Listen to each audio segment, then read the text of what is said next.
Hi friends आपको स्वागत Odia TV official आउ एक वीडियो रे सहारा टंका को नहीं आसला आउ एक बड़ अपडेट निवेशकों गुड न्यूज एणिकी एतिकी टंका जाए करें क्लेम सहारा टंका को नहीं बड़ अपडेट आसतु जाना एनी कौन रही संपूर्ण डिटेल्स से वीडियो बिना स्किप शेष पर्यटन देखूँ वीडियो भल लगे लाइक टे देदेवे चैनल को नुआ आसते चैनल को सब्सक्राइब कर ऑल नोटिफिकेशन कर दियंतु। मार्च 29 तारिख 2023 रे सुप्रीम कोर्ट को निर्देश पर यही पोर्टाल प्रतिष्ठा कराइथिला। एहार उद्देश्य होची वैध निवेशक मानक सेमानक टंका फेरस्त करिबा। पोर्टाल कहिछि आमे वर्तमान 5 लाख पर्यंत क्लेम पई पुनः आवेदन ग्रहण करूछु। 5 लाख रु अधिक टंका क्लेम करियार तारीख पर घोषणा कराजिवो।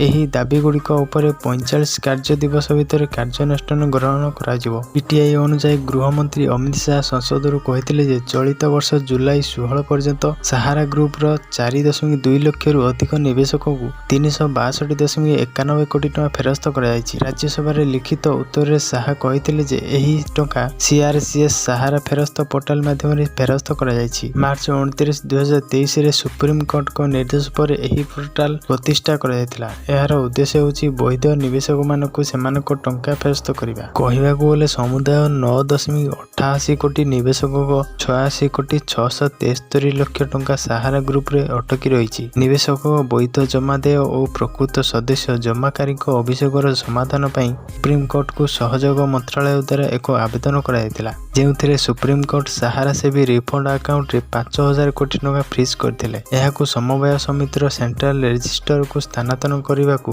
निर्देश दि जाएगी। पोर्टाल कहुई समस्त 4टी सोसाइटी सह जड़ित समस्त दाबी दखल करने को जमाकारी को अनुरोध कर केवल पोर्टाल माध्यम ऑनलाइन रे दाखल होता दाबी को विचार करा दाबी करने को एथि कौन देय नहीं।